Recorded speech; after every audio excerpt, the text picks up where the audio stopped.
Film bermula di sebuah kamar kos, di mana seorang pria tanpa harapan hidup bernama Kurosu Etsuro tinggal di sana.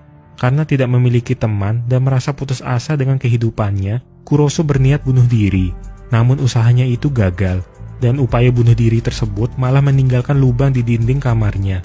Saat ia mengintip, Kurosu langsung terpana melihat gadis yang begitu cantik tinggal di kamar sebelah. Ia tidak menyangka ada orang secantik ini yang menjadi tetangganya. Kurosu menjadi terobsesi dan semakin penasaran dengan gadis itu. Seluruh waktunya hanya ia gunakan mengintip kegiatan sang gadis. Namun gadis itu nampaknya sama sekali tidak menyadari kalau ia sedang diawasi.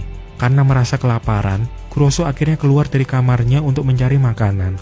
Tidak sengaja ia melihat ada gadis berkacamata yang ingin membawakan makanan untuk kakaknya. Ketika cewek tersebut pergi, tanpa ragu Kurosu mengambil makanannya. Statusnya yang seorang pengangguran memaksa Kurosu mencuri makanan untuk bertahan hidup. Namun ada seseorang yang sejak tadi memperhatikan Kurosu. Ia pun kaget. Ternyata yang melihatnya adalah tetangga yang ia kagumi. Karena sedang memasak, gadis yang bernama Miyaichi itu mengajak Kurosu makan bareng di kamarnya. Miyaichi merupakan mahasiswi di salah satu universitas, dan ia sangatlah cerdas dan jago memasak. Setelah hari itu, hidup Kurosu berubah dari yang awalnya hopeless menjadi lebih ceria dan bersemangat. Tiada hari tanpa mengintip, sekalipun ia sedang sikat gigi. Bahkan Kurosu semakin sering makan bareng di kamar Miyaichi. Tapi lama-lama, ia pun merasa tidak enak pada Miyaichi. Sebab Kurosu menyadari dirinya yang seorang pengangguran hanya akan memberi beban pada Miyaichi jika ia terus numpang makan. Tapi Miyaichi justru tidak memikirkan hal itu. Yang terpenting baginya, mereka bisa berhubungan baik dan ia sangat senang melihat Kurosu yang makan masakannya dengan begitu lahap. Namun pada suatu malam ketika hujan deras, tidak sengaja Kurosu melihat Miyaichi yang masuk bersama seorang pria. Hal yang tidak ia duga terjadi setelahnya, di mana Miyaichi secara tiba-tiba membunuh pria itu hanya menggunakan pisau cutter, kemudian menunjukkan senyum puas di wajahnya. Kurosu masih tidak percaya dengan apa yang dilihatnya. Beberapa saat kemudian, ada seseorang yang mengetuk pintu kamarnya. Ternyata itu adalah Miyaichi, yang seperti biasa ingin mengajak Kurosu makan bareng. Tapi kali ini berbeda, karena Miyaichi ingin makan di kamar Kurosu. Dan mereka pun ngobrol santai seperti tidak ada kejadian apa-apa. Keesokan paginya, peristiwa semalam kembali mengganggu pikiran Kurosu. Tapi ia menganggap hal yang dilihatnya itu hanya halusinasinya saja. Karena baginya, tidak mungkin cewek polos dan baik hati seperti Miyaichi bisa berbuat kejam. Suatu malam, Kurosu melihat lagi Miyaichi membawa seorang cowok ke dalam kamarnya. Ia mengenakan jas hujan transparan yang sama seperti sebelumnya. Kali ini Kurosu percaya kalau yang dilihatnya bukanlah ilusi, di mana Miyaichi dengan kejamnya membunuh cowok itu menggunakan cutter. Sontak Kurosu berteriak, dan Miyaichi yang juga terkejut langsung menusukkan cutternya ke lubang tersebut. Kurosu yang merasa takut berlari ke atap suatu gedung, sambil dikejar oleh Miyaichi. Akhirnya di hadapan Miyaichi, Kurosu mengakui kalau ia telah lama melihat Miyaichi yang membunuh orang di kamarnya. Dan Miyaichi merasa heran. Kenapa setelah semua kejadian itu, Kurosu masih mau makan bersamanya? Hal itu karena sebelumnya, Kurosu memang telah kehilangan harapan hidup dan berniat mati. Namun setelah bertemu dengan Miyaichi, ia jadi jatuh hati padanya dan mengurungkan niat untuk mati. Kalaupun sekarang ia bisa melarikan diri, Kurosu tak tahu harus bagaimana menjalani hidupnya. Ia pun berlutut dan pasrah jika memang Miyaichi ingin membunuhnya. Tapi Miyaichi malah menganggap Kurosu orang yang menarik. Di saat akan menghadapi ajalnya, Kurosu mengungkapkan harapannya yang ingin berpacaran dengan Miyaichi. Secara tidak terduga, Miyaichi malah menerima keinginan tersebut dan menjadi pacar Kurosu.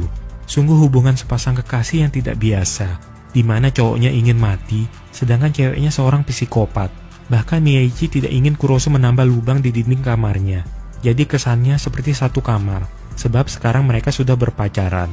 Kurosu pun mulai bekerja sebagai karyawan di sebuah minimarket. Rupanya ini pertama kalinya Miyaichi memiliki pacar, padahal ia cewek yang sangat populer di kampusnya. Mungkin karena satu-satunya cowok yang tahu latar belakang dirinya dan bisa menerimanya hanyalah Kurosu.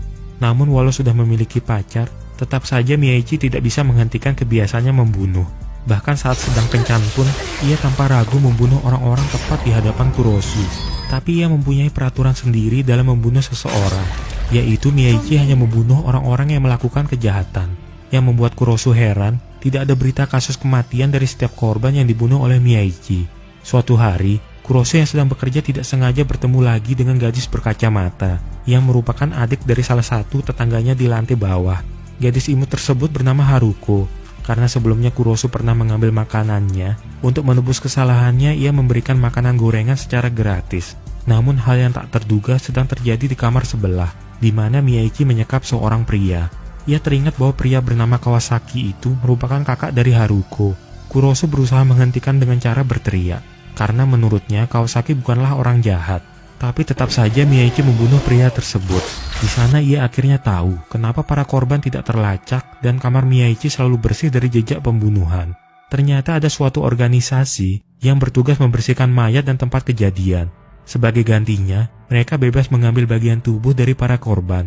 Ia bertanya pada ketuanya yang bernama Reina, apa alasan Miyaichi membunuh Kawasaki. Ia pun diajak ke dalam kamar Kawasaki dan menemukan fakta mengerikan. Kalau pria tersebut ternyata sering membunuh kucing dan mengumpulkan organnya. Setelah peristiwa malam itu, Kurosu mengurung diri. Ia mencoba menghindari Miyaichi karena tidak ingin melihatnya membunuh orang lagi. Miyaichi sempat bingung dengan sikap Kurosu yang mulai berubah, tapi ia tetap tidak dapat memungkiri perasaan cintanya pada Miyaichi. Keesokannya, ia bertemu lagi dengan Haruko, tentu saja karena ingin mencari kakaknya. Kurosu yang tahu kalau Kawasaki sebenarnya telah mati hanya bisa diam. Tiba-tiba saja dari lantai atas Miyaichi menyapa mereka. Saat mengetahui kalau gadis itu adalah adik dari pria yang dibunuhnya, ia langsung mengajak Haruko ke dalam kamarnya. Kurosu yang tidak ingin Haruko menjadi korban, berusaha mencari alasan agar cewek tersebut bisa segera pergi. Ia tidak ingin kekasihnya sampai membunuh gadis yang tidak bersalah. Keesokannya, Haruko kembali mengajak Kurosu bertemu. Ia berencana meminta tolong pada Kurosu agar bisa meminjam kunci kamar kakaknya dari pemilik kos. Awalnya Kurosu khawatir jika Haruko sampai tahu dengan apa yang ada di dalam kamar Kawasaki. Tapi ternyata kamarnya sudah dibersihkan, dan ada bukti tiket kalau Kawasaki sedang pergi ke Thailand. Tentu saja itu semua ulah Reina, agar tidak menimbulkan kecurigaan. Setidaknya, sekarang Haruko bisa lega. Ia justru merasa iri pada hubungan antara Miyaichi dan Kurosu, yang bisa pacaran sekaligus menjadi tetangga. Pada suatu malam, Kurosu tidak sengaja melihat Miyaichi yang sedang berbicara dengan seorang pria, yang ciri-cirinya memiliki tato lebah di tangannya. Ia pun bertanya langsung tentang siapa pria itu. Tapi Miyaichi malah balik bertanya, kenapa Kurosu sampai mau menolong Haruko, padahal ia sendiri tahu siapa orang yang membunuh kakaknya. Sepertinya, Miyaichi merasa cemburu dengan sikap Kurosu pada Haruko. Sedangkan Kurosu berkata, kalau ia melakukan semua ini agar bisa menutupi perbuatan Miyaichi. Di sebuah bar, suatu sindikat pengedar narkoba rupanya memiliki urusan khusus dengan Miyaichi. Hal itu karena salah satu anggotanya telah dibunuh oleh Miyaichi di kamar kosnya. Tiap anggotanya memiliki ciri tato lebah yang sama. Maksud ketua geng mengajak Miyaichi ke sana karena ingin mengajaknya bekerja sama. Ia bahkan mengetahui kalau Miyaichi memiliki koneksi yang luas untuk mengurusi mayat. Awalnya Miyaichi menolak, tapi ternyata mereka juga mengetahui hubungan Miyaichi dengan Kurosu. Oleh sebab itu, mereka mengancam akan membunuh Kurosu jika Miyaichi menolak bekerja sama. Karena merasa khawatir, Miyaichi menunggu sampai Kurosu pulang kerja. Rupanya di kosan sudah ada Haruko yang bermaksud menemui Kurosu. Ketika mereka bertiga ngobrol, perlahan Haruko mulai mengantuk dan akhirnya tidur di sana. Ini semua ulah Miyaichi yang memasukkan obat tidur ke dalam minumannya, agar ia bisa membunuh Haruko. Tapi Kurosu yang tidak ingin Miyaichi membunuh lagi, langsung menghentikannya. Ia tidak ingin suatu hari nanti, Miyaichi sampai tertangkap atau jadi terbunuh karena orang yang dendam padanya. Akhirnya ia pun mengurungkan niatnya. Beberapa waktu kemudian, Haruko akhirnya bangun. Ia meminta maaf karena sering merepotkan. Kurosu yang merasa kasihan pada Haruko, menawarkan diri untuk mengantarnya sampai stasiun. Tapi segala kebaikan Kurosu telah membuat Haruko jatuh cinta padanya, dan langsung mengatakan isi hatinya pada Kurosu. Tentu saja Kurosu kaget. Ia tidak menyangka, gadis normal dan imut seperti Haruko bisa menyukainya. Namun beberapa saat kemudian, Reina yang datang bersama timnya membuat Kurosu makin terkejut. Haruko yang tidak ingin mengganggu akhirnya memutuskan pergi.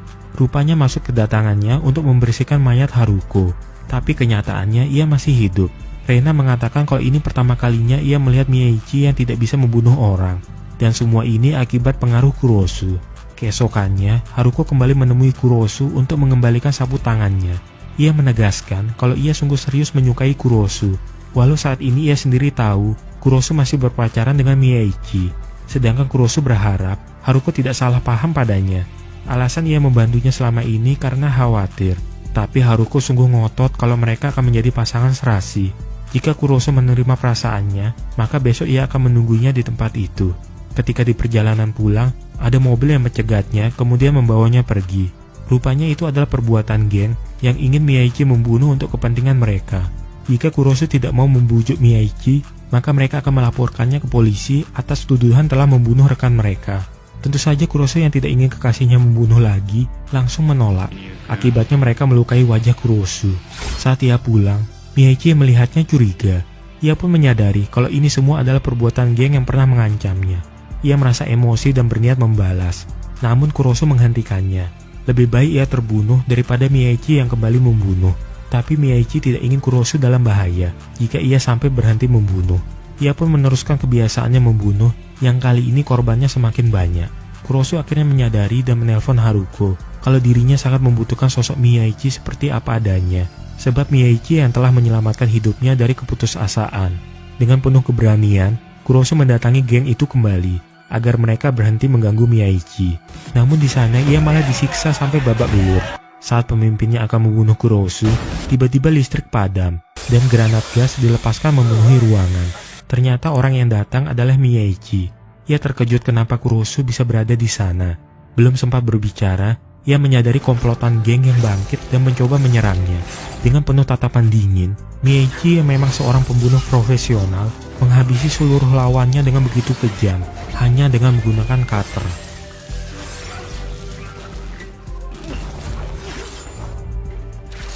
Bahkan sang ketua geng pun tidak sanggup menghadapi Miyaichi dan akhirnya harus terbunuh.